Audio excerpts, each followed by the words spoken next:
Urgence sanitaire au Cameroun, on en parle dans la presse cette semaine.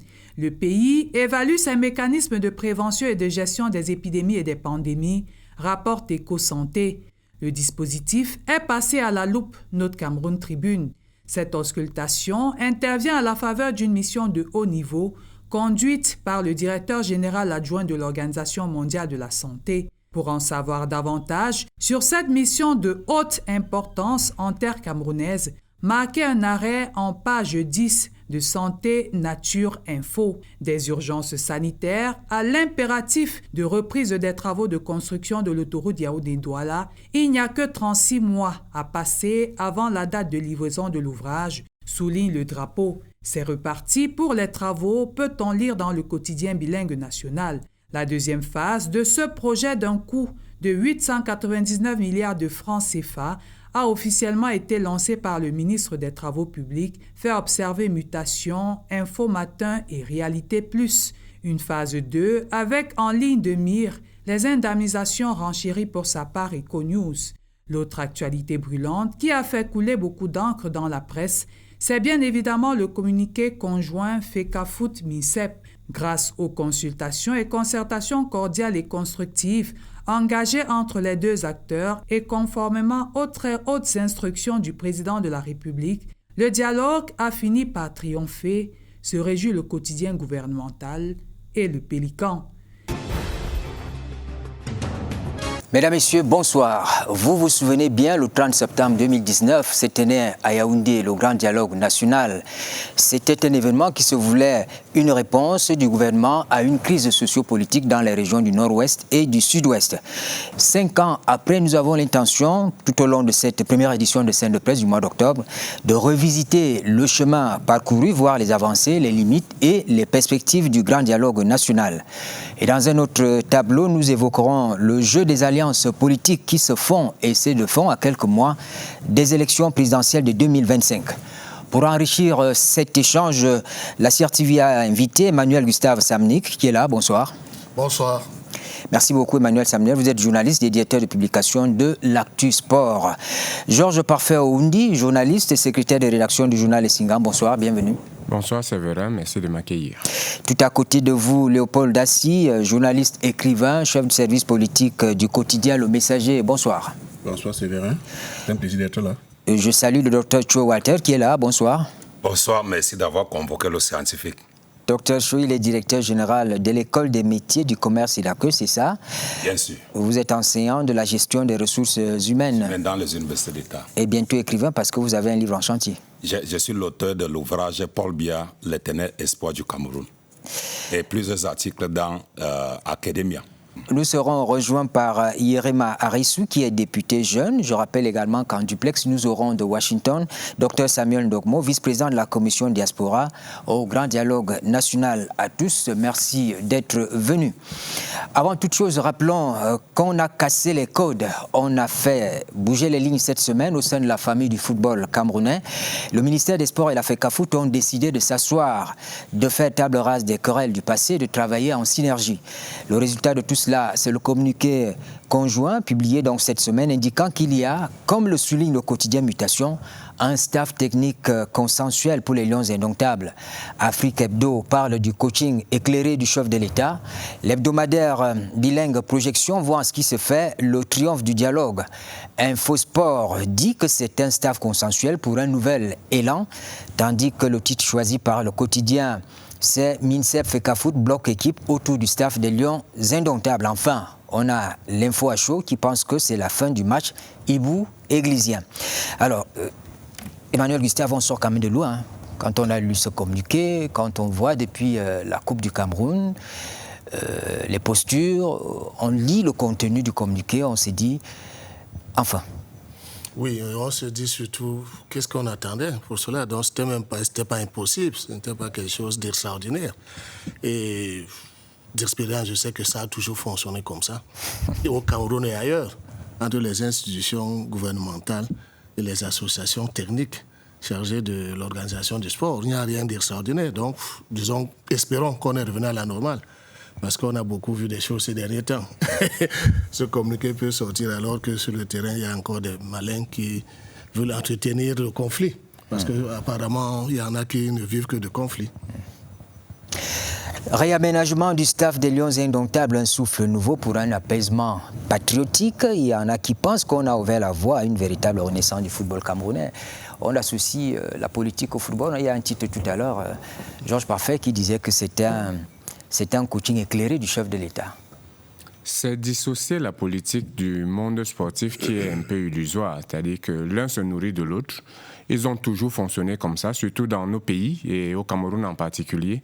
La politique et le sport n'évoluent pas dans des couloirs étanches. C'est-à-dire que nous mélangeons de temps en temps la politique. Autant la politique se nourrit des victoires et même des défaites du sport, autant le sport aussi, avec des dirigeants politiques forts, se retrouve réengardis. Donc ça fait que dans ce fonctionnement-là, il ne faut que de la paix pour que chacun tire son épingle du jeu.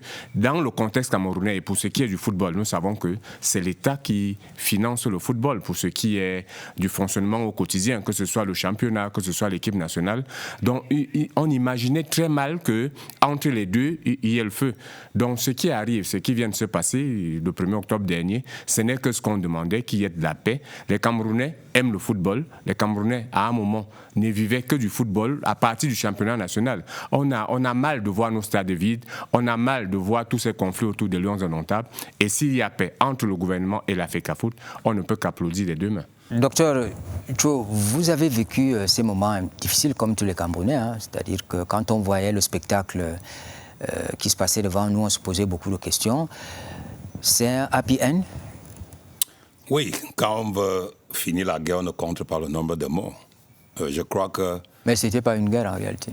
Non, puisqu'on a vécu des jeux des acteurs et le rapport de force des deux côtés. N'oubliez pas que le sport est devenu un domaine de visibilité dans tous les pays où les hommes politiques l'utilisent pour offrir une œuvre politique. Et on a vu ça dans plusieurs pays, dont le Cameroun n'est pas exclu. Mais il faut dire que la rage de guerre est enterrée. Il faut féliciter les deux parties. Mais pourquoi ne l'avons pas fait avant ? Parce qu'il y a des points d'interrogation. La crise, je peux vous-même vous dire qu'on n'était même pas en crise. Nous étions plutôt dans un désordre, avec un problème de communication, et avec une défiance de l'État, des acteurs. Et on a mis en jeu maintenant des hommes très connus dans le monde pour des intérêts égoïstes, égocentriques, politiques. Bon, pourquoi maintenant? Ça, c'est parce que moi, je suis quelqu'un qui écrit beaucoup. Pourquoi maintenant? Pourquoi nous ne l'avons pas fait avant? Il faut nous dire. Mais justement parce que des acteurs sont impliqués dans la politique et utilisent les noms connus pour tirer des intérêts politiques. D'entrée de jeu, je vais dire que le football est devenu un instrument capital dans les relations internationales dans le monde. Et vous êtes d'accord avec moi que tout le monde entier a vu un autre Cameroun à cause du football, en mal bien entendu. Donc, nous avons assez mal vendu l'image du pays pendant ce temps qui a duré. C'était pénible pour tout le monde. Bon, maintenant que les deux acteurs majeurs, à savoir la FECAFOOT et le MINSEP, ont décidé certainement avec l'encouragement de la présidence de s'asseoir et de mettre les points sur les i, on ne peut que se satisfaire. On attend donc dimanche, au prochain match, le 11, avec au banc de touche une équipe pléthorique. Pléthorique parce que nous sommes à 18. Gustave, il y a un chiffre, Gustave, c'est vous qui connaissez bien. Est-ce qu'il y a un chiffre limité pour le... J'entends les spécialistes du football dire que dans les matchs CAF, il faudrait 8 personnes au banc de touche. Avec la FIFA, c'est 11. Je dis, j'entends dire. Donc, ce que je vais ici dire qu'au prochain match, il faudrait que Marc Brice se positionne définitivement comme étant le patron du banc de touche. Et cela ne veut pas dire que c'est en écrasant qui que ce soit, mais de s'aimer la bonne hiérarchie, la bonne entente au sein du banc, au milieu des siens. Ça, c'est l'espoir qu'on peut émettre à partir de ces... Sauf que le Messager, dans son édition de jeudi, je crois, oui, parle de guerre froide. Oui. Et ça va un peu dans le même sens que Emmanuel Gustave tout à l'heure qui s'est demandé est-ce qu'on a véritablement... Bon. Il y a encore des craintes en cela. Je pose la question à tout le monde. Hein. Oui, moi je vais chuter bon. Oui. Je dis, il y a que d'un côté, il y a des fortes personnalités, Samuel Eto'o. De l'autre, il y a le ministre Moele Kombi. Personne ne veut accepter qu'on lui marche sur les orteils. Personne, quand vous voyez la posture des deux acteurs, à la finale du match de la Coupe du Cameroun, on a vu les deux s'entendre, afficher l'entente cordiale, et on a acclamé. Et je dis donc que s'il y a guerre froide, ça veut dire conflit larvé entre les deux, il appartient à Marbrice désormais de siffler la fin de la récréation. Non, moi je crois qu'on est chanceux au Cameroun, parce que cette crise grave qui a secoué depuis le mois d'avril, l'équipe nationale de football senior, parce que c'est d'elle qu'il s'agit, aurait pu avoir des conséquences désastreuses sur le plan sportif. Jusque-là, on s'en sort très bien. Et donc, moi je crois que Marc Brice était déjà le patron technique. Le problème, c'est qu'il est entré dans le conflit. Lui qui n'a pas l'expérience des sélections nationales de football de ce niveau-là, il est entré, il s'est dit, ceux qui m'ont amené, je suis dans la guerre, à la guerre comme à la guerre. Il me lance un mot, je lance un mot, et ça a contribué à allumer le feu. Maintenant que les deux pôles, les parties en conflit, se sont mis d'accord, ne soufflons plus sur le feu. Espérons que ça va aller. Moi, je crois que ça ira mieux. Mais je voudrais aussi dire que les relations football-politique ne datent pas d'aujourd'hui. C'est depuis que le monde existe. Le plus grand palmarès de football africain, le quart de finale de 1990 avec le Cameroun, si ce n'était pas l'intervention du chef de l'État, parce que Mila était déjà à la retraite, les gens ne voyaient pas comment on peut encore le sélectionner. C'était un débat. Le chef de l'État a mis fin à ce débat. Il a eu la main heureuse. Je pense que sans Mila, peut-être qu'on n'aurait pas connu ce parcours. Oui, en 1990. Donc l'intervention de la politique, parfois c'est heureux, parfois c'est malheureux. Comme 4 ans plus tard, le fameux coup de cœur, ça a été un échec. Mais c'était une décision politique. Mais je vais dire d'une manière triviale. Remarquez que pour tenir une réunion de parti politique de 50 personnes, il faut déclarer auprès du sous-préfet. Maintenant, quand il y a 60 000 personnes au stade, l'État, les pouvoirs publics, moi je dis le pouvoir public, les gens disent l'État, nous tous sommes l'État, mais les pouvoirs publics doivent avoir un regard. Ne serait-ce que pour ça, quand 60 personnes se réunissent, qu'est-ce qui peut se passer?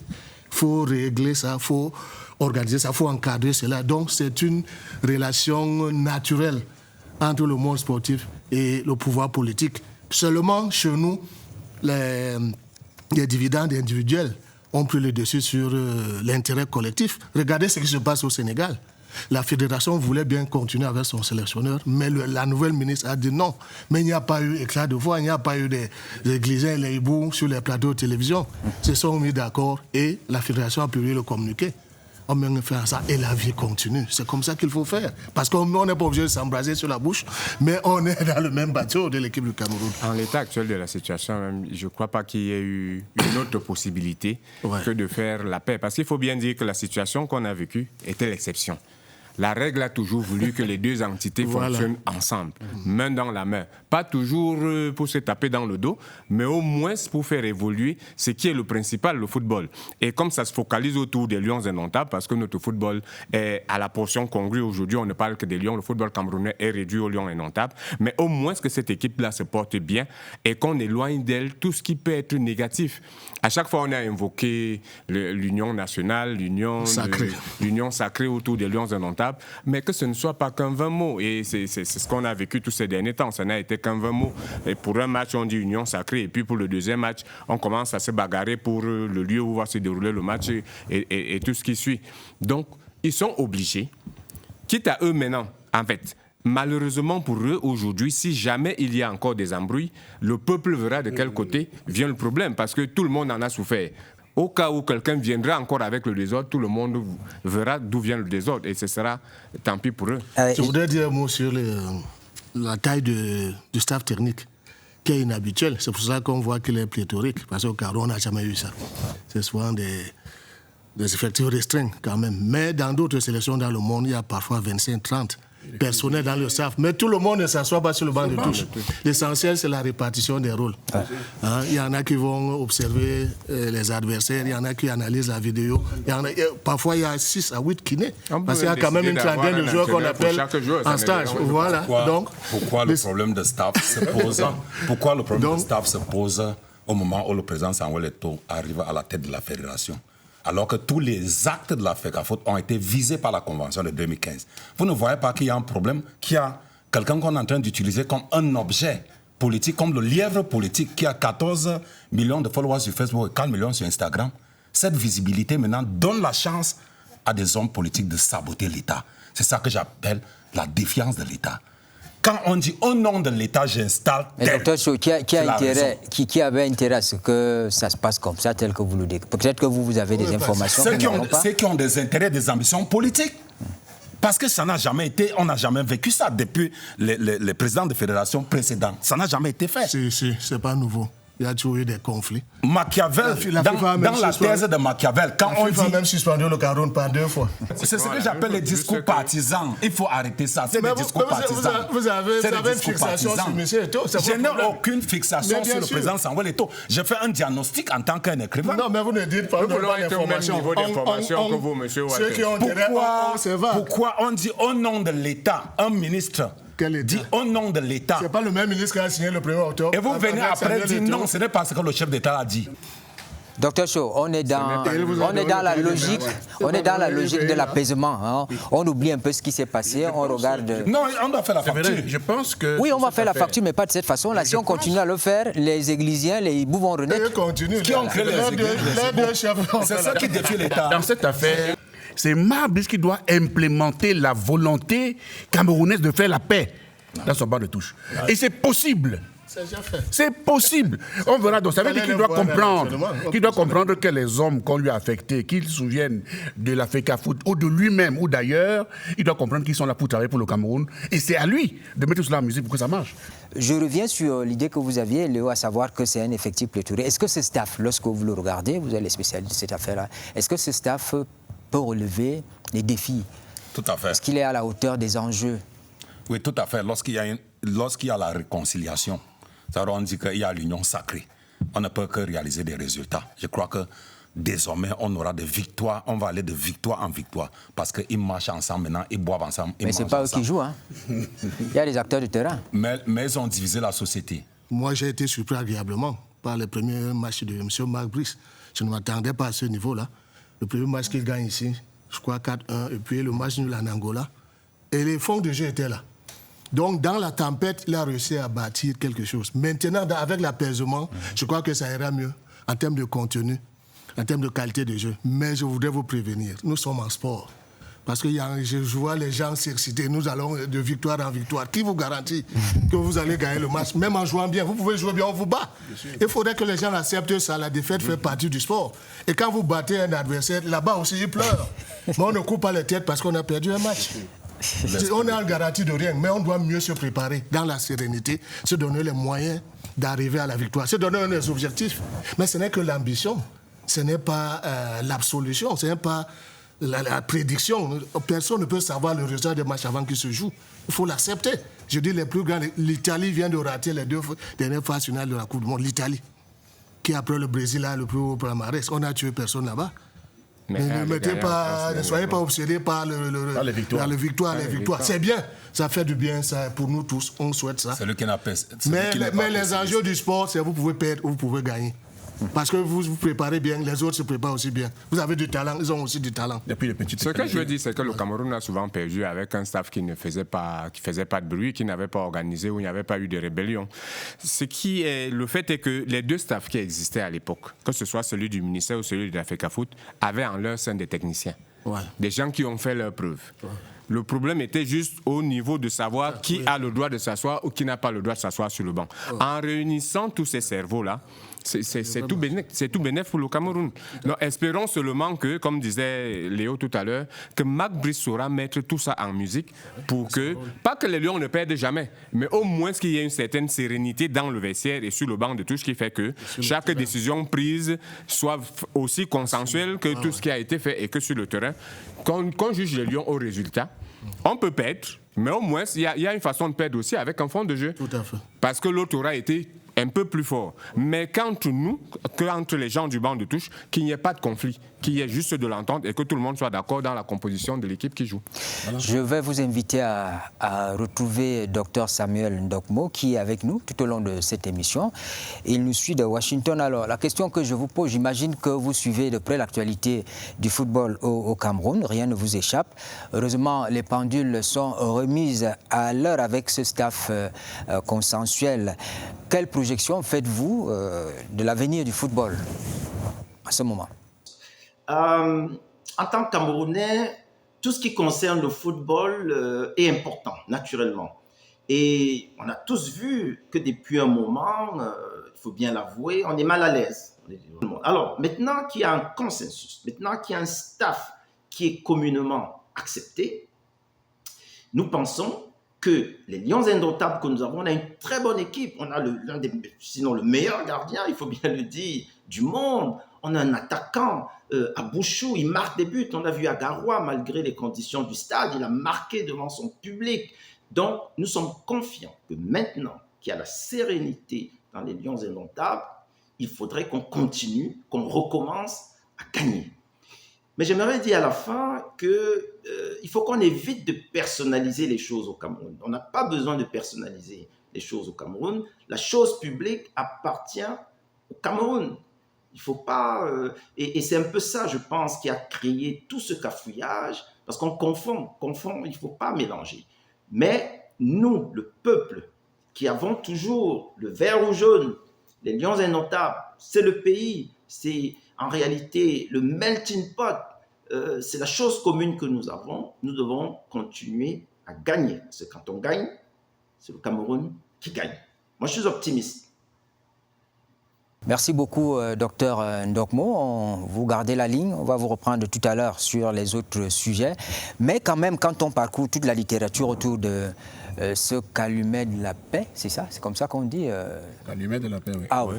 Alors, quand on parcourt la littérature, il y a quand même des gens qui pensent que la sanction qui intervient au même moment contre Eto'o, est-ce que ce n'est pas un élément perturbateur? Emmanuel Gustave. Je pense qu'il y a la trop forte personnalité de Samuel Eto'o peut parfois gêner. Et c'est pas un garçon réputé pour son calme. Donc ça fait beaucoup trop de problèmes autour de lui. Moi, je pense que ça peut être un mal pour un bien. Puisque certains, à tort, refusent même qu'il s'adresse aux joueurs dans le vestiaire. Alors que la tradition veut que les ministres, même les chefs d'État, s'adressent aux équipes. Donc le président de la fédération, qui est en même temps ancien footballeur, on demande qu'il n'aille pas parler aux joueurs. Donc maintenant qu'on l'éloigne officiellement par la sanction, donc c'est aussi peut-être une bonne période d'accalmie, de prolongement de l'accalmie. Bon, ça fait mauvais genre en termes de publicité, ça fait mauvais genre, mais je crois que c'est pas grave. Ce n'est qu'une suspension de présence au stade. Il peut continuer à actionner les autres leviers sur lesquels on l'attend. Pas seulement sur la gestion de l'équipe nationale. Il y a beaucoup de chantiers. Les chantiers des stades de proximité qu'il avait annoncés. La finition du siège de la fédération, le recrutement d'un nouvel équipementier.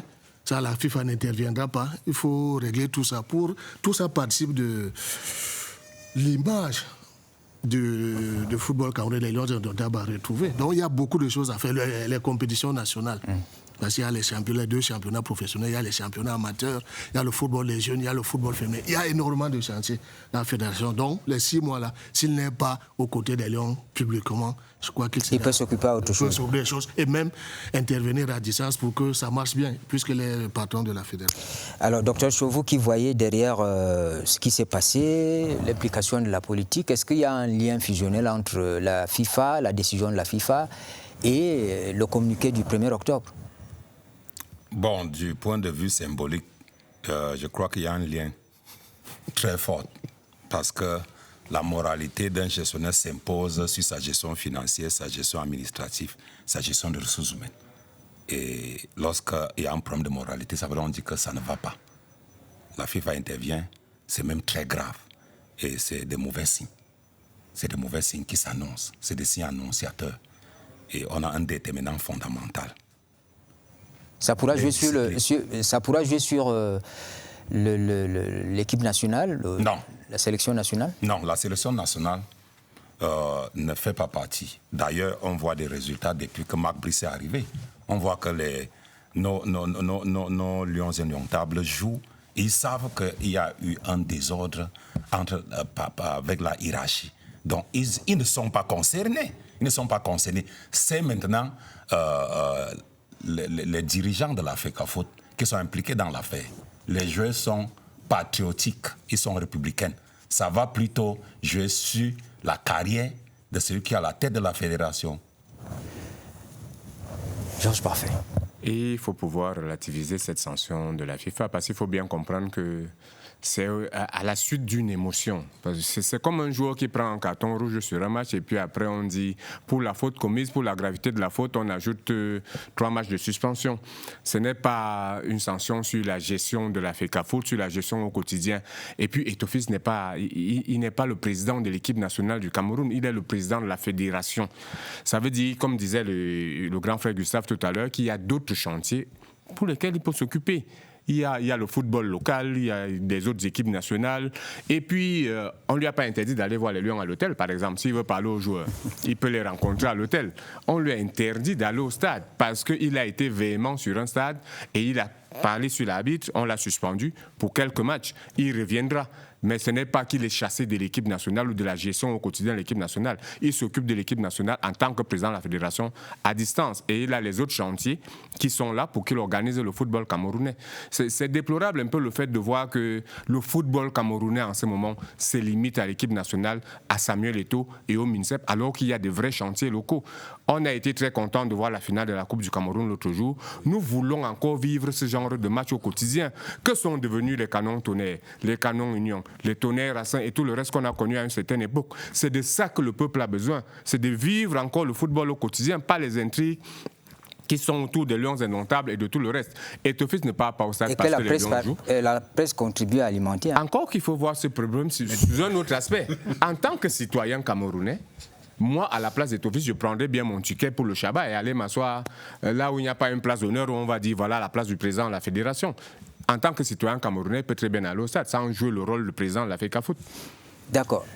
Je perçois la chose autrement, Séverin. Je me pose 2 ou 3 questions. La première, c'est qui a peur de la sanction de Samuel Eto'o dans les instances du football mondial? Parce que quand vous voyez la rapidité avec laquelle la FIFA sort la sanction, on a vu des gens manifester leur mécontentement. Est-ce que le geste de Samuel Eto'o n'avait pas du sens? C'est humain. Lorsqu'on joue en face de vous, vous pouvez manifester. Mais aller de là à sanctionner une suspension Samuel Eto'o, pour le moment, est président de la FECAFOOT. Oui, bien sûr. Bien sûr, je comprends. Pas d'une instance mondiale. Oui, je comprends. C'est Samuel Eto'o. Mais lorsque vous suspendez Samuel Eto'o pendant 6 mois, on ne dit pas sur la place mondiale qu'on a suspendu Samuel Eto'o. On dit qu'on a suspendu le président de la Fédération camerounaise de football. Ça veut dire du Cameroun. C'est ça qui est la question. Est-ce que je ne sais pas, on pourra m'éclairer sur le plateau. Est-ce que Samuel Eto'o, en réalité, a un agenda caché qui voudrait qu'il soit président de la CAF ou de la FIFA? Je n'en sais rien. Parce que ce soit des huiles qu'on vienne rapidement le rappeler à l'ordre, dire que, écoute, tu ne vas plus aller près des Lions pendant 6 mois, etc. Et c'est un message subliminal derrière qu'on est en train de lui dire. Je n'en sais rien. Mais toujours est-il qu'on veut nous dire qu'il faudrait, lorsqu'on est président de la FECAFOOT, il faudrait qu'on soit de marbre, qu'on soit dans une glace, dans un stade, on ne doit pas pouvoir. Tout le monde sait qu'il manifeste. On l'a vu quand les Lions ont gagné la Coupe d'Afrique en 2017 au Gabon. Qu'il n'a pas vu manifester dans les stades. Mais il fallait que la FIFA lui dise que non, mais le président ne doit pas se gesticuler lorsqu'on a marqué, lorsqu'on a gagné. Mais je trouve cette décision-là très rapide. Et c'est très facile. Et la deuxième question? Et la deuxième question, c'est que qu'est-ce que dit... puisqu'on me dit qu'il y a toujours une connexion entre la politique et le football, j'attends de voir la réaction solidaire peut-être du MINSEP. Par exemple, je ne sais pas, on va voir. Parce que je dis, sur un petit détail qu'on arrive suspendu et qu'on dise que sur le football camerounais, qui est désormais mal vu parce qu'il aurait célébré, je trouve cela un peu trop naïf. Non, moi je pense que Samuel doit aussi tenir compte de ça. Bien sûr. Il a une aura terrible dans le monde. Il doit faire de l'exemplarité. C'est ce qu'on lui demande. C'est-à-dire, mais dans le fond, moi en tant que sport, d'abord j'ai dénoncé, ça a toujours dénoncé l'arbitrage à tête chercheuse. Bien sûr. Des Occidentaux qui ne veulent pas voir l'émergence. C'était un scandale. On en parle parce que c'était les filles ou bien parce que c'était les U20. C'était un vrai scandale, cet arbitrage. Mais ce n'est pas lui, le président de la fédération, d'exprimer cela. Il n'est pas supporter lambda comme nous. Mais il est supporter avant tout le monde. Oui, non. Il le vit dans le livre, il le vit. Il a quand même l'autorité de football. Et puis, comme ils doivent se savoir surveiller. Moi, il faut qu'il sache qu'il est surveillé. Attends, rester à la maison. Quelques mois avant, c'était la CAF qui voulait s'acharner contre lui. Et si ces détracteurs attendaient seulement avec le couteau, on va le suspendre. Il n'y a pas eu d'acharnement. C'est un acharnement. Bon, mais c'est à lui de bien se comporter, de ne pas céder. Avoir la faiblesse. Ne pas donner le foi. Vous êtes de mauvaise foi. Pourquoi les choses? Vous êtes de mauvaise foi. Pourquoi vous refusez de savoir que le document émis par la FIFA a été signé le 29, mais le Cameroun est au courant le 2? Est-ce que vous êtes au courant de ça? Vous êtes de mauvaise foi. La FIFA a un site, monsieur, un site officiel où il a publié le communiqué. Non, vous êtes de mauvaise foi. C'est pas vous qui êtes le porte-parole. Bon, quelle est l'intention de ne pas balancer le document dehors avant la Coupe du Cameroun? Mais quand tu dis vous, c'est où? Parce qu'on voudrait que le président Samuel Eto'o soit au stade. Et comme nous fait parvenir le document après, pas des éléments objectifs comme vous êtes de mauvaise foi. Vous êtes de mauvaise foi. Est-ce que ça concernait la Coupe du Cameroun? Ça concerne uniquement les Lions indomptables. Vous dites que c'est un acharnement. On sait qui? Donc un président de la fédération. Est-ce que même si le document était sorti avant la finale de la Coupe, il ne serait pas allé au stade à la Coupe du Cameroun? Quel est donc l'intérêt?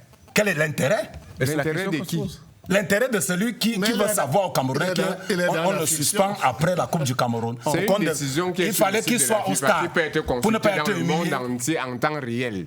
Donc, vous cachez la vérité. La vérité est où? Elle n'est pas dans le document que nous avons tous lu ou elle est ailleurs? On va avancer. On va parler du deuxième sujet de scène de presse. Nous parlons des acquis du grand dialogue, les avancées et les reculades aussi. L'expression n'est pas de moi. Le professeur Tcharéoné, ce qu'il a écrit un ouvrage ayant ce titre-là, les avancées et les reculades du grand dialogue. Il a eu lieu en septembre 2019, du 30 septembre au 4 octobre 2019. 5 jours durant, des personnalités réunies en commission ont planché sur 8 thématiques principales contenues dans le message du chef de l'État du 10 septembre 2019. Il s'agissait du bilinguisme, de la diversité culturelle, la cohésion sociale, on parlait du système éducatif, du système judiciaire, le retour des réfugiés et des déplacés internes, la reconstruction et le développement des régions touchées par le conflit, le désarmement, la démobilisation et la réinsertion des ex-combattants. On a aussi évoqué le rôle de la diaspora dans la crise et sa participation au développement du pays. Enfin, il y avait ce thème qui était très important, la décentralisation et le développement local.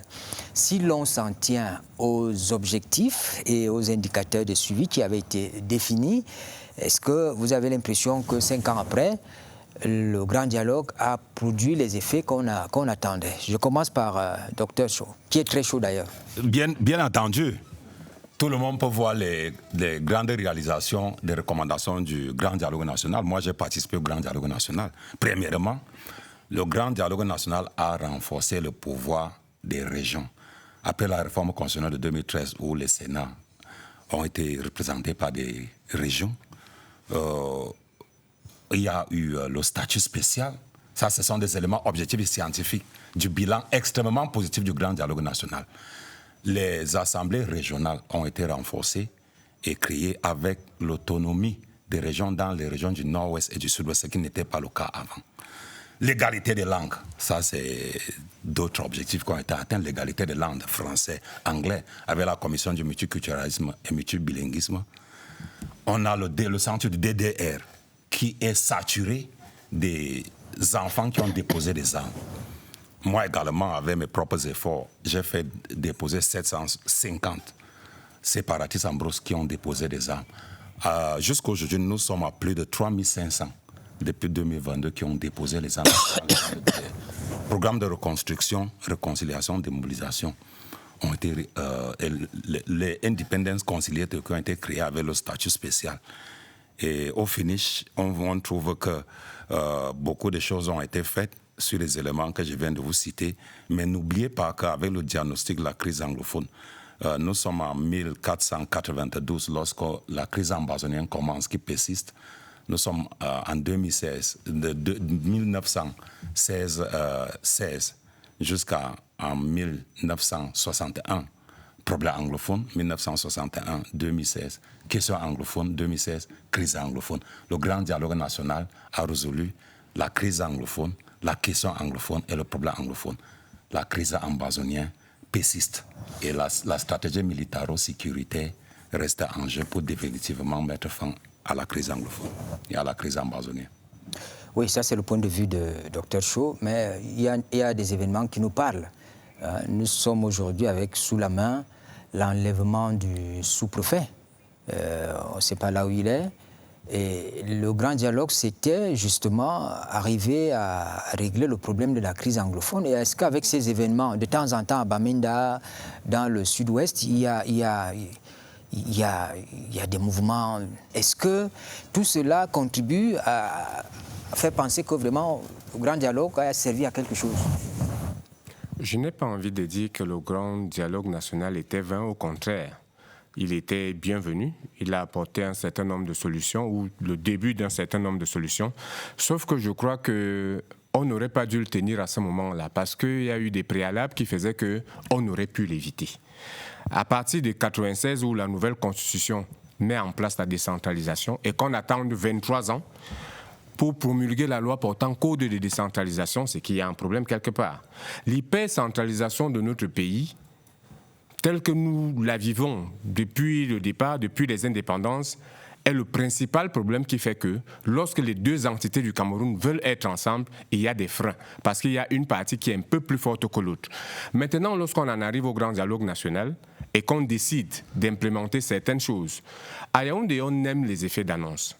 C'est-à-dire, on a dit qu'on fera ci, on a créé telle structure, on a créé telle institution, sans qu'à la fin et sur le terrain, on ressente vraiment des changements. Aller sur le terrain, rencontrer seulement les maires, même ici à Yaoundé, c'est-à-dire pour voir comment s'applique la décentralisation tant prônée, qu'on met dans les discours tous les jours. Ils vous diront qu'il n'y a pas de transfert de ressources, il n'y a pas ci, il n'y a pas ça, et on se retrouve donc bloqué dans l'administration, qu'elle soit locale ou nationale. On va vous dire, pour entreprendre ci ou ça, il faut attendre une décision de l'État central. Et dans le dialogue national, tel qu'il avait été institué, nous savons tous, il y a eu tout un programme, tout un projet qui a été oblitéré parce qu'on a dit on ne discute pas de la forme de l'État. Or, lorsque vous rencontrez les gens d'en face, ils vous disent que le préalable, c'est d'abord qu'on discute de la forme de l'État, où les gens en appellent encore au fédéralisme. Pourquoi est-ce qu'on va ignorer cette question à chaque fois? Il faut qu'on en parle. Voilà là où les Camerounais doivent s'asseoir pour discuter. Qui s'asseyent et qui discutent, qu'on fasse connaître aux autres pourquoi on ne veut pas retourner au fédéralisme pour de vrai, pas avec un passage en force. Tant que nous n'allons pas aller jusqu'à ce point-là, il y aura toujours des résistances, celles qu'on les vit maintenant, et qu'il existe une sorte d'économie de guerre dans cette partie-là qui fait qu'aujourd'hui, pour que la paix revienne à 100%, ce sera compliqué, parce que les gens se nourrissent de cette situation. La mécanique autour du grand dialogue national a aidé au Cameroun à redorer son image au plan international, parce qu'on attendait quand même ce grand mouvement où les Camerounais se parlaient, ça a eu lieu. Mais au fond, est-ce que la solution qui était attendue, Emmanuel Gustave, je vous pose la question, rétablir la sécurité, la justice, les conditions d'un retour à la normale dans les régions du nord-ouest et du sud-ouest, est-ce qu'on a 5 ans après, on a l'impression qu'on est allé vers cette direction? Non, il y a encore un gros souci sécuritaire dans cette région, dans cette zone du Cameroun. Moi, je pense que le dialogue national, c'était le bienvenu, mais il est arrivé, à mon avis, un peu tard, parce que la crise commence par des revendications corporatistes en 2016. Et donc, c'est 3 ans après que le grand dialogue national est organisé, avec d'ailleurs pas tous les acteurs, parce que le dialogue veut dire que tout le monde se met autour d'une table. On discute de points d'achoppement, et puis on fait un consensus, on s'entend minimalement sur la voie à suivre. Maintenant, le cahier de charge, la feuille de route a été tracée. Je dis sur le plan sécuritaire, je n'ai pas l'impression qu'on a gagné beaucoup de choses. Vous venez de citer le cas de l'enlèvement du sous-préfet, ce n'est pas la première fois. Il y a encore, moi je connais des amis connais des amis qui travaillent là-bas dans le nord-ouest et le sud-ouest, qui viennent souvent voir leur famille le week-end, mais qui ne rentrent pas lundi, parce que lundi, c'est encore le ghost town, c'est encore les villes mortes qui sont en vigueur. Ils rentrent seulement mardi. Donc, il y a ce processus-là. Et parce que vous savez, la guerre, on sait toujours quand elle commence, on ne sait pas quand elle s'achève. C'est ça qui est dramatique. Mais le gros souci, effectivement, sera que le conflit armé cesse et qu'on puisse sereinement, résoudre maintenant le problème administratif, le problème de la gestion du pays. Et je suis d'accord aussi qu'il y a une hyper-centralisation du pouvoir à Yaoundé. Non. Il y a une hyper-centralisation. On a décrété la décentralisation, mais elle n'est pas dans les... Elle n'a jamais été décrétée. Donc, il faudrait la mettre en mouvement véritablement, que les gens se sentent concernés au niveau local et qu'il y ait un peu du pouvoir des maires pour ramasser les ordures, pour aménager certains espaces communs, ainsi de suite. Je pense que c'est la voie à suivre. Sinon, tous les présidents des régions se plaignent, hein? Oui, les conseils régionaux, tous. Oui, tous y compris ceux qui chantent. Docteur, je estime que non, n'est pas... Est-ce que le transfert des ressources est... C'est progressif. C'est le principal point transfert de ressources est progressif. Il n'y a pas d'hyper-centralisation du pouvoir. Nous sommes dans un État unitaire décentralisé. La Constitution qui promulgue la décentralisation date de 1986. Je veux que vous mettez à défi. Il n'y a aucun État au monde dominé par les habitants d'expression française qui pratiquent un État fédéral. Ça a toujours été un État unitaire décentralisé. Toute la culture politique française, État unitaire décentralisé. La culture politique anglaise, État fédéral. Citez-moi un seul pays. S'il vous plaît, Vous parlez de quoi? La réaction de Showalter me surprend beaucoup. Il vient de la partie anglophone du pays, mais le Cameroun ne se résout pas la partie orientale. Le Cameroun, c'est une complexité. C'est la partie anglophone et la partie francophone. Donc cette réaction de dire qu'on est unitaire parce qu'on est francophone, je suis mal avec toi. Non, il y a domination. Évolue. Non, il n'y a pas question de domination ici. Il y a domination. Non. La tendance, vous ne prenez pas encore les tendances. Je vous en prie, je vous en prie. Soyons disciplinés dans cette question. Est-ce que la question, il a parlé de la centralisation, c'est une réalité. C'est une réalité. Citer des éléments. Oui, donc aujourd'hui, on a parlé que le code de 2019 parlait de 15% d'affectation des ressources, certainement avec également des attributions qui vont avec. Mais allez voir au niveau des mairies, vous allez voir. Aujourd'hui, au niveau des conseils régionaux, c'est le budget de fonctionnement tout simplement. Hein. C'est un processus. C'était en passant. Nous savons que c'est un processus. Oui, c'est progressivement. Un processus, c'est progressif. C'est pas avec vous, monsieur Chaud. J'ai parlé, on s'adresse. Je vous en prie. C'est pour dire que, pour revenir à la question du grand dialogue Séverin, il y a eu des avancées, mais il y a encore beaucoup à faire.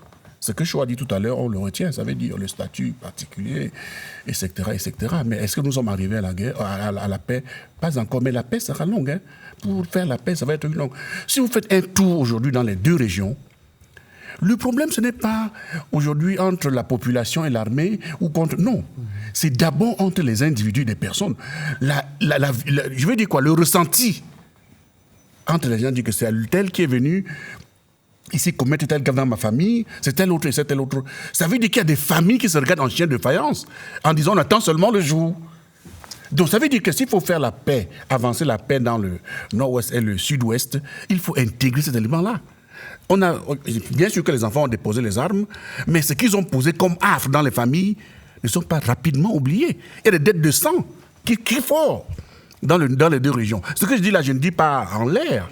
C'est des faits lorsqu'on va sur le terrain. Deuxième chose, c'est vrai, en ce qui concerne le grand dialogue national, je pense que si aujourd'hui on peut se satisfaire de ces avancées-là également, il faut plus penser, et comme tu le poses, de ce qui n'a pas marché et ce qui est en train de poser problème aujourd'hui. Qu'est-ce qui pose problème aujourd'hui? C'est la communication. C'est parler entre les différents acteurs. Heureusement qu'on a commencé à arrêter les acteurs qui ne sont pas connus. Les acteurs derrière le rideau commencent à tomber par la diplomatie. Là, je passe rapidement. Je voulais poser le problème des acteurs politiques au Cameroun. C'est un élément essentiel. Nous ne ferons pas la paix dans le nord-ouest et le sud-ouest tant qu'il n'y aura pas un consensus national au niveau de différents acteurs politiques. Je parle précisément d'acteurs politiques. Pourquoi pas un Fumban 2? Je ne sais pas. On peut imaginer. On n'a pas besoin. Je dis pourquoi pas. Je n'ai pas dit que j'impose chaud. Il ne faut pas être excité. Donc, il faut tenir compte. Il ne faut pas fermer les voies. Ça veut dire qu'il faut regarder. Non, moi, je suis spécialiste. Non, excusez-moi, frère. Lisez mon ouvrage. C'est pour dire qu'il y a toujours. Lisez mon ouvrage. Monsieur, je vous en prie, on est sérieux. C'est pour dire qu'il y a des possibilités qu'il faut regarder. Si vous prenez un pays comme le Sénégal, mon ami Gustave, s'ils ont arrivé à régler le problème de la Casamance, qui se règle, c'est précisément parce qu'il y a un consensus politique entre les différents acteurs. Ils ont tracé des lignes rouges. C'est de la récupération sévère.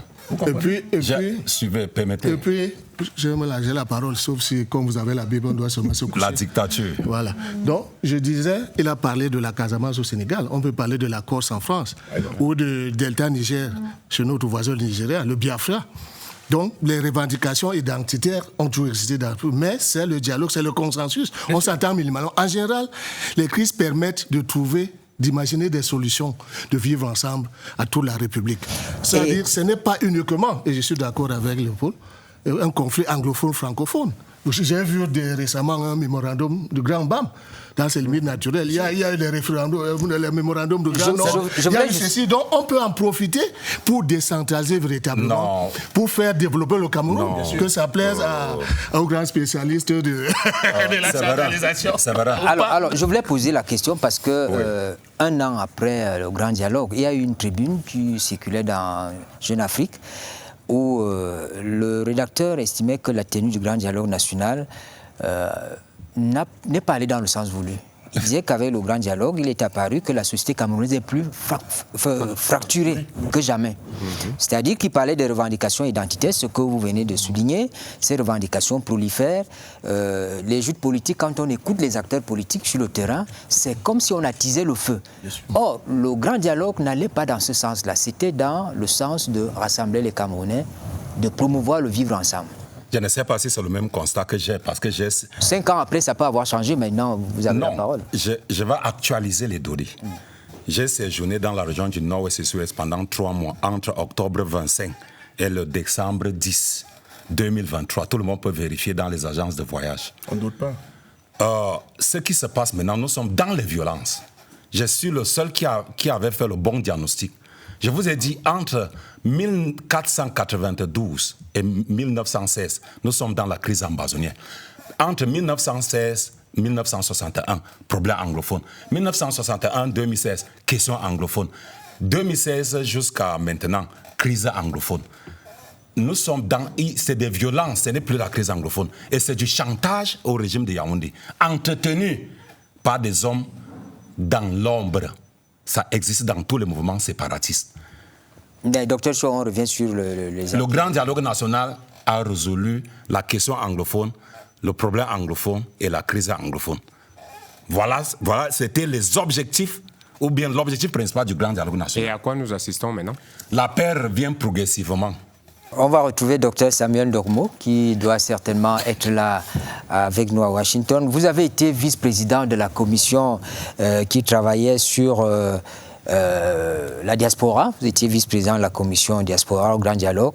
Alors, à votre avis, est-ce que les choses ont pu évoluer pour la diaspora parce qu'elle avait posé quand même un ensemble de problèmes, la double nationalité, il y avait pas mal de questions qui étaient traitées là. Vous avez le sentiment que le processus de paix, de réconciliation qui avait été amorcé, cela va nous amener vers le consensus politique? Docteur Ndogmo. Pour nous, la diaspora, dans la commission 7, on avait des résolutions. La première résolution, c'était d'établir le principe des nationalités multiples. Alors, je précise, c'est incontournable la double nationalité. Si on veut que la diaspora soit réellement un vecteur de développement, attention, moi je le dis encore, il faut un Big Bang.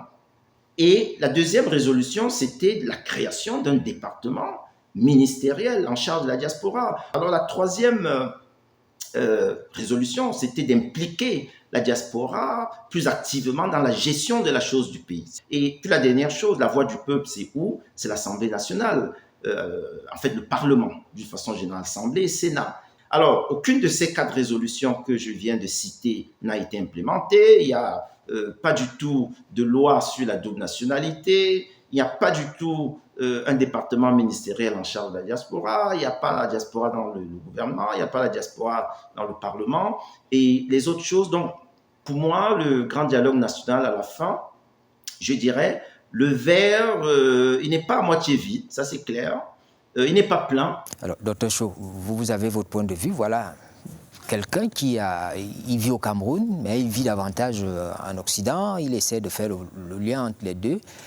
Mais il pose quand même un problème qui avait été analysé, examiné pendant le Grand Dialogue. Mais la solution n'est pas là. Il faut interroger sa position idéologique et scientifique. Vous savez pourquoi Abbé Mokong s'est exilé? Il a été à la commission, vice-président. La diaspora a posé des problèmes. Il parlait de la création d'un secrétariat d'État dédié à la diaspora. Il parlait de la double nationalité. C'est des problèmes qui ont été posés et il estime que ça n'a pas été fait. Non, le Grand Dialogue national a été méthodique avec ses recommandations. Je m'inscris un peu en faux contre tout ce que dit M. Showalters parce que les véritables problèmes, on n'est plus au niveau où il faut indexer tel ou un tel pour avoir fait ci ou pour avoir fait ça. Le consensus, lorsqu'on retrouve une solution, c'est un peu une sorte d'amnistie. C'est-à-dire de dire, il s'est passé ci, il s'est passé ça, nous étions dans un contexte bien précis. Maintenant, faisons table rase. Allons sur de nouvelles bases. C'est ce langage de vérité-là qui fait que certains disent aujourd'hui que le dialogue national n'a pas abordé les véritables problèmes. C'est ce que les autres revendiquent, c'est pour ça que la crise continue. Si la crise ne tenait qu'à tout ce qu'il y a eu au grand dialogue national, on n'en serait plus là, on n'enverrait plus les sous-préfets aujourd'hui, on ne tuerait plus les gens dans les champs et tout le reste. Il n'y aurait plus de ghost town. Il y a des blessures, il y a des graves blessures qui font que tant qu'il n'y aura pas un traitement de fond, parce qu'on ne va pas toujours mettre de l'huile sur la saleté, on ne va pas se oindre sur la saleté. Il faut que les gens qui sont en train de décider, ceux qui prennent la décision au Cameroun, doivent voir le problème au fond. C'est à partir de ce problème au fond-là. Et qu'on fasse s'asseoir. Le consensus politique veut dire que tous les hommes politiques du Cameroun décident que le Cameroun est un et indivisible. À partir de là, qu'on vienne du Cameroun anglophone ou qu'on vienne du Cameroun francophone, on ne va plus poser ce problème de fédéralisme Cameroun anglophone ou Cameroun francophone. Au cas où il y a même fédéralisme, on peut décider que chaque région devient un État. Mais qu'il n'y ait plus un problème particulier de francophone et d'anglophone. D'abord, je suis globalement d'accord avec M. Ndormo sur le constat. 5 ans après, il n'y a plus de déception que de satisfaction par rapport au grand dialogue national. Moi, l'idée qui me vient à l'esprit là, c'est peut-être qu'il fallait instituer même une journée ou une semaine de dialogue national chaque année, avec les moyens de l'État. Au lieu que ce soit une pierre qu'on jette et puis on se tourne, on dit on a créé le statut spécial, on a fait tel texte. Je pense qu'on pouvait instituer même une journée de dialogue national. Chaque année, peut-être le 1er octobre, où on choisit un jour, on fait ce dialogue national. Maintenant, je ne suis pas d'accord avec lui sur les nouvelles institutions à créer, comme le secrétaire d'État à la diaspora. Le Cameroun est le pays qui a le plus grand nombre de départements ministériels. Mais est-ce que pour autant les problèmes quotidiens sont résolus? Le secteur de l'éducation, je crois que c'est 5 ou 6 départements ministériels. Alors avec l'intervention d'Emmanuel Gustave, nous amorçons pour ce sujet-là les conclusions. Comment sortir de là? Parce que c'est ça qui est intéressant maintenant. Oui. On n'est pas sorti de la crise sociopolitique dans le nord-ouest et le sud-ouest. Il y a encore des problèmes. Il y a encore du chemin à faire, mais comment parvenir à une cause plus noble? La doctrine politique de son Excellence Paul Biya pour le libéralisme communautaire, il parle de dialogue entre les communautés. Nous dialoguons tous les jours. Comment sortir de cette affaire? Ceux qui réclament des concessions politiques ont des positionnements politiques. J'ai demandé dans mon ouvrage, chapitre 7, d'adopter un État unitaire décentralisé avec l'autonomie financière des régions et des assemblées. En quoi c'est différent de la décentralisation expérimentée? La différence, c'est l'autonomie financière. La différence, parce qu'on va jouer sur les mots et finalement... Non, la différence, c'est l'automatique des conseils régionaux, assemblées régionales, c'est tout. Parce que nous pratiquons la politique, la culture politique française. Et ceux qui vous disent qu'ils veulent absolument le fédéralisme, qu'est-ce que vous faites d'eux? On ne se comprend pas, mon frère. Le fédéralisme n'existe pas dans une culture dominée par les gens d'expression française. Ça n'existe pas dans le monde. De quoi on parle? La tendance du contexte camerounais fait que 3 cas dominent un cas depuis 1916. N'est pas sa place, Chaud. Je crois que Chaud va nous perdre sur le plateau. Bon, on ne va pas céder à cela. Oh là là. Comment sortir de la crise ou de la guerre ou du conflit dans le nord-ouest et le sud-ouest? Il me semble que si on ne fait pas attention, la crise peut évoluer par ce que nous voyons sur le terrain dans la partie francophone. 1. Les House of Chiefs implémentée dans le nord-ouest et le sud-ouest est une bonne initiative, qu'il faudrait peut-être étendre dans la région de l'ouest. Je viens de l'ouest. House of Chiefs. Ça, c'est un autre débat. Hein. Non, j'évolue. On dit qu'on peut sortir. Parce que si je dis chaque région commence à... Excuse-moi, s'il te plaît. On est en train de sortir, on donne seulement les idées. Le décideur qui choisit, à la fin, c'est qui lui sied. Donc, en tant qu'observateur, je peux faire des remarques comme ça. Et puis, si ça intéresse, on peut le voir. Parce que l'implication des chefs traditionnels dans la politique est un problème sérieux. Ça, je le dis comme ça et je sors. Toujours pour évoluer, sortir de ce conflit, je pense que pour l'implémentation du plan de développement présidentiel, du plan présidentiel de développement dans le nord-ouest et du sud-ouest, il faut davantage impliquer les chefs traditionnels. Le DDR au Cameroun a été particulier et on le comprend parce que les DDR généralement interviennent à la fin des conflits lorsqu'on veut récupérer les armes.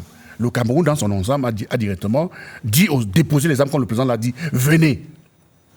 La question aujourd'hui, s'il est vrai que les combattants qui sont sur le terrain détiennent les armes, c'est comment les impliquer, comment les appeler, quel appât leur apporter pour qu'ils déposent les armes. En RCA, à Bujumbura, pour les déposer, ils déposent les financiers extérieurs, ça veut dire les bailleurs de fonds, dans le DDR déposent des sommes. Ça veut dire quand il vient déposer l'arme, on dit 2 millions, on prend le calage, etc., etc. Voilà quelques pistes que je peux évoluer, que je peux évoquer. Oui, rapidement, si vous aviez quelque chose. Oui, non, je voudrais m'appuyer sur les mauvais exemples que mon voisin de gauche disait. Parce qu'il y a d'autres. Il faut plutôt copier les bons exemples de fédéralisme ou de décentralisation. La Belgique, c'est 2 communautés, communauté néerlandophone et une communauté francophone qui est majoritaire. Et il y a des centralisations là-bas. La Suisse, c'est 4 communautés. Il n'y a pas les Anglais là-bas. Il y a la communauté alémanique, il y a la communauté romane, il y a la communauté italienne et la communauté française qui est majoritaire. Et il y a le fédéralisme. Un tout petit pays. Ça marche. Ça marche. Il faut décentraliser, c'est tout. Si le mot fédéralisme dérange, il faut décentraliser. Docteur Cho, merci pour ces contributions, merci pour cette participation. Nous allons, juste après vous, nous allons accueillir Yerima Yarosu, qui est jeune député, elle va continuer avec nous. Merci beaucoup, merci pour ces contributions. C'est moi, je vous en prie. Nous avons fouillé dans les archives de la CRTV et nous avons retrouvé cette déclaration qui a été faite à la fin du grand dialogue national. Je vous invite à la partager avec nous. Je voudrais particulièrement saluer la sérénité ainsi que l'esprit de concorde et de respect mutuel qui ont prévalu tout au long de ces journées exceptionnelles. Ils traduisent à l'évidence la maturité et le patriotisme indéniable de tous les participants, mais aussi de l'ensemble de Camerounais qui ont suivi avec un réel intérêt nos travaux par différents canaux d'information. Ils traduisent également et surtout la capacité des Camerounais et des Camerounaises à se rassembler et à s'unir pour résoudre eux-mêmes leurs problèmes au moment les plus critiques.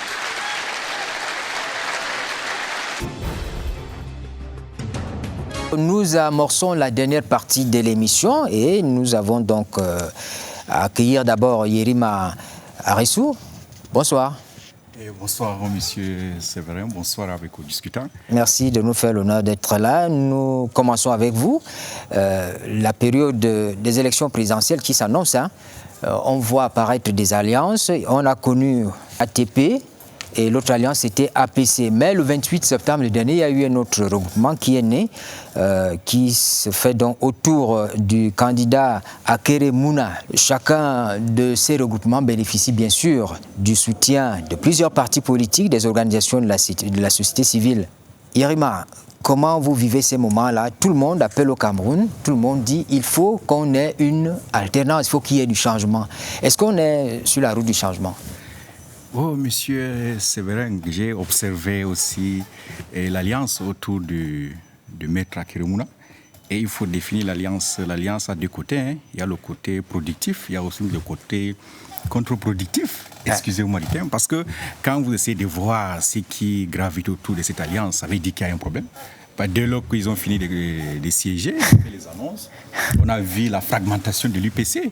On a vu l'honorable Bapolipote qui lève déjà la voix en dénonçant que non, lui n'est pas dedans. Il y a un jeune président national d'un parti politique, l'Action, qui a aussi dénoncé. Donc c'est pour vous dire qu'il y a des alliances productives et contre-productives. Maintenant, quand vous parlez de l'alternance, bon, l'alternance est faite dans les urnes, hein.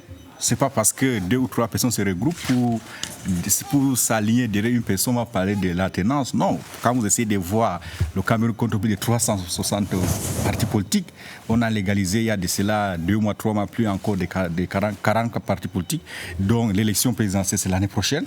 Je me dis qu'aujourd'hui, si l'opposition veut aller à rang serré pour gagner le parti qui est au pouvoir, ça sera très difficile. Mais ça dépend beaucoup de moyens, beaucoup de l'organisation. Mais en face, le RDPC est debout, le RDPC est debout avec ses démembrements sur le triangle national et même sur le plan international, parce qu'il faut noter qu'à l'international, le RDPC a 17 sections. D'accord. Sur le plan national, 360 sections. Oui, mais vous ne faites pas la campagne au RDPC. Monsieur le chef de service politique, on regarde quand même ces alliances avec beaucoup de distance. Il se dégage une certaine fragilité tout autour de ces regroupements. Parce qu'on l'a vu avec l'ATP, on l'a vu avec tout récemment, avec l'alliance autour de Akere Mouna. Vous connaissez mes proximités politiques. L'UDC, je sais. Lorsque nous observons les alliances d'aujourd'hui, nous sommes remplis d'interrogations. 1 an de l'échéance, les partis sont déjà comme en rang serré pour l'élection présidentielle. Et on se demande, mais qu'est-ce qui se passe pour qu'à 1 an de l'échéance, les gens soient déjà sur la ligne de départ, comme si le corps électoral était déjà convoqué. On se demande, mais qu'est-ce qui se passe? C'est le questionnement que nous avons aujourd'hui, disant, mais... Mais le calendrier électoral, il est quand même connu. Il est connu. Pourquoi il n'y a pas d'autres élections avant octobre 2025. Mais d'où vient-il qu'en 2024, nous sommes encore au mois d'octobre, il y a ce foisonnement, comme jamais par le passé. Vous l'avez déjà vu au Cameroun? Non. Ça, c'est la première préoccupation. La deuxième préoccupation, c'est que c'est une bonne chose. Cela montre également, qu'on le veut ou pas, la vitalité de la vie politique au Cameroun, même si c'est de l'inédit. Seulement, vous allez vous rendre compte que les partis dits traditionnels ne sont pas dans cette dynamique d'alliance. Si vous observez très bien. Observez, vous allez voir. Vous savez dire les partis les plus anciens. Non, mais le MRC, le SDF... Le MRC, c'est 2012, non? Quand je dis ancien, ça veut dire... Si l'UDC n'est pas là, ou l'UNDP, encore que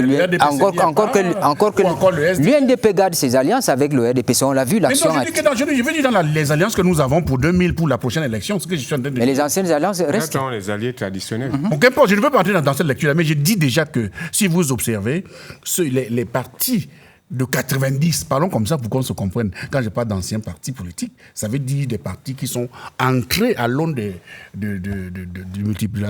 la loi de 90 qui a perdu. Ces partis-là ne sont pas, vous les voyez, qui ne frétillent pas opportun pour se lancer dans la campagne de...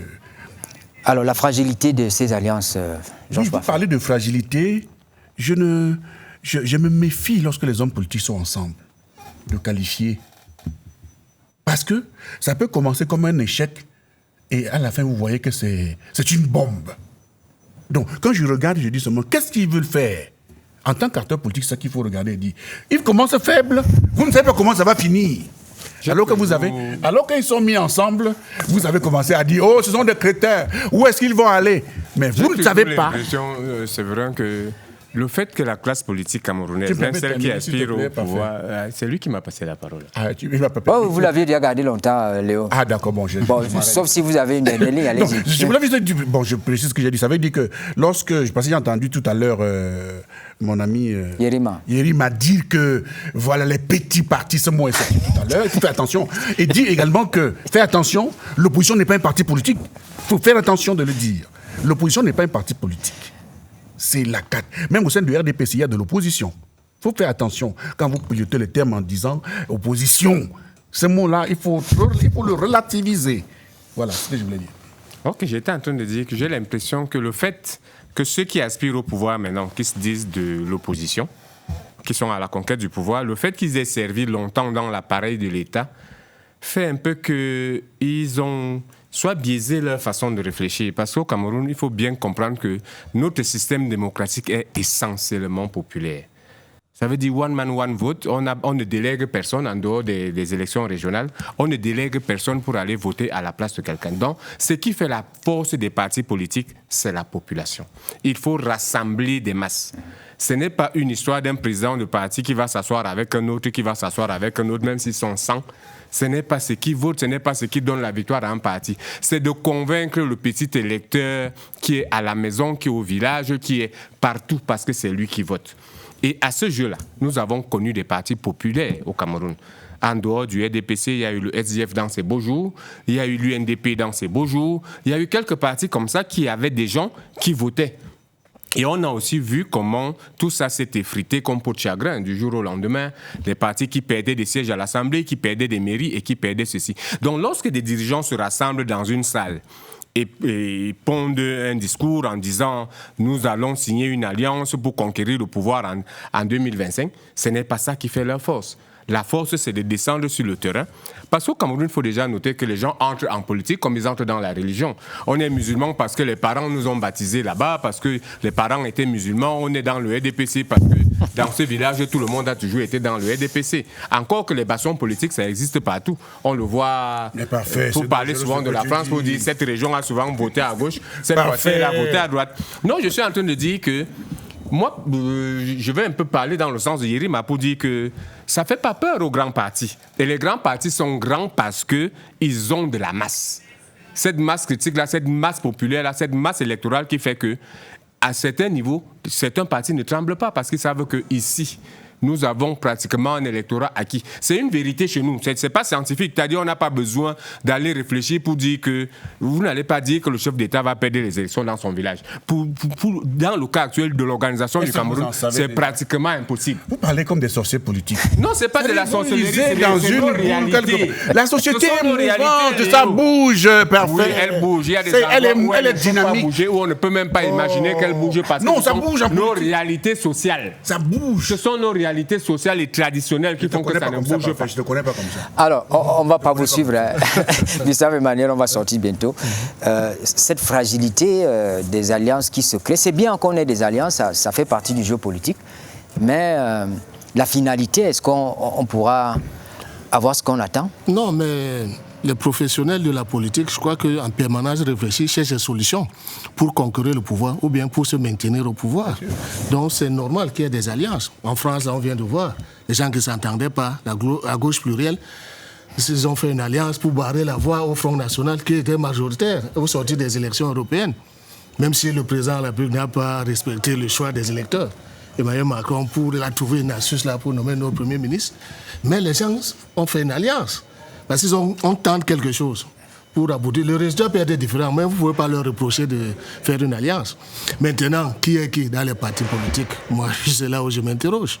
Aussi bien le grand parti politique qui a hérité du parti unique et de l'appareil de l'État. C'est une continuité du parti. Oui, c'est son seul mérite. Mais pourquoi vous dites grand parti? Pourquoi vous dites Je dis le RDPC qui a hérité du parti unique, l'UNC.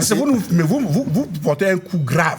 Non, pas grave. À la sincérité politique, à la lucidité. Quand vous portez un parti, vous dites le grand parti politique. Non, je ne dis pas grave. Je ne dis pas les effectifs, non, ils ne sont pas majorés. Non, comment vous n'avez quel outil pour dire que tu as la République? Ils sont majorés. Non, vous ne vous êtes pas interrompu, sauf si... Ça va aller. Je dis il est grand parce qu'il est majoritaire, largement majoritaire, à l'Assemblée nationale, même dans le gouvernement. Sénat, dans le même les alliés comme du NDP, CDR, RDPC bis. Donc, je dis seulement il a hérité de l'appareil du parti unique. Parce que quand ils ont les structures, le comité de base, machin, non. Le congrès qui est dans vos statuts tous les 5 ans, vous le tenez tous les 5 ans? Et le statut que prévoit donc cet organigramme-là, on a créé d'autres choses. Le chef de délégation permanent du comité central au niveau du département, ce n'est pas dans les statuts. Mais ça, c'est des arrangements et ça crée donc les conflits, comme quelqu'un a dit, au sein même du parti. L'opposition. Oui, moi je crois qu'on doit évoluer. On a déjà fait plus de 20 ans d'expérience de ce système politique pluraliste-là qui a de gros soucis. Moi, je ne crois pas beaucoup à la sincérité. Sincérité des résultats de vote. Mais il faut que les gens continuent. On est là pour... Nous sommes militants de la démocratie. Il faut que les gens continuent à trouver des solutions. Si ça passe par des alliances, si ça passe par l'inscription sur les listes électorales, si ça passe par l'éducation des masses, pour que les gens votent les projets qui peuvent faire décoller le Cameroun, ça ne peut être que ça. Mais jusque-là, c'est l'idéal. Je suis dans le vœu. Je voulais répondre à votre question. Je n'ai pas posé de questions. Non. Je n'ai pas posé de questions. Je n'ai pas posé de questions. Je vais apporter des éléments. Ta question que tu as. Quand mon grand fait ici vous rappelle que le RDP est un grand parti politique, mais c'est visible sur le terrain. On a compris. Non, pas sur le terrain, dans les institutions. Non, laisse d'abord les institutions. Commençons d'abord sur le plan électoral. Quand vous partez à l'Assemblée nationale. Mais c'est connu. C'est obèse là-bas. Mais non, quand on parle de grands partis, ça fait partie des résultats sur le terrain. Et quand vous essayez de voir même l'élection présentée de 2018, on a vu des alliances. Le RDPC a ses alliances. Nous avons le MLC qui a aussi fait des alliances. Mais moi, je vous ai dit dès l'entente de mes propos ici, il y a des alliances contre-productives. Un président des partis politiques peut avoir, par exemple, 5 militants. Il faut comprendre que non, il a des personnes. Mais quand on arrive le jour des élections, on dépouille, on part dans les élections. On se rend compte que non, il n'y a pas de résultat. Mais tout se joue sur le terrain. Vous ne pouvez pas dire que vous êtes le président des partis politiques. Si sur le terrain, vous ne travaillez pas. Si sur le terrain... Tu n'es pas dans ton parti. Non, attendez un peu. Je vous rappelle ici que... Non, pas de ton parti. Je vous rappelle ici que... Quand vous essayez de voir sur le triangle national, le parti qui est animé, le parti qui est sur le terrain, c'est bien visible par tous les jeunes Camerounais. Ils connaissent et ils vont vous dire, c'est le RDP qui est sur le terrain. D'accord. Maintenant, sur les alliances qu'on voit de gauche à droite, c'est connu partout. Même en... Sur le terrain, vous faites quoi? Vous conjuguez les... Pourquoi tu ne peux pas confisquer la parole? On termine avec vous, Léo. Qui vous a dit qu'on regarde les boutons pour manger? Vous faites quoi? S'il te plaît. Mais il faut ouvrir les yeux pour voir. Ne soyez pas avec. 2025, les unes vont parler. Voilà. Vous avez dit ceci en 2018. Monsieur, ne soyez pas... Attendez. Mais les gens n'ont pas parlé en 2018. 2025, les unes vont parler. Naturellement. Et de belle manière. Comment? J'explique. Tout simplement parce que les Camerounais sont en train et ils vont continuer à s'inscrire massivement sur la liste électorale. Je n'ai pas dit on peut s'inscrire, on ne va pas... Non, il faut voter. Laisse-moi finir. Non, monsieur Dassi, ça c'est le discours. J'ai la parole. Ça c'est le discours.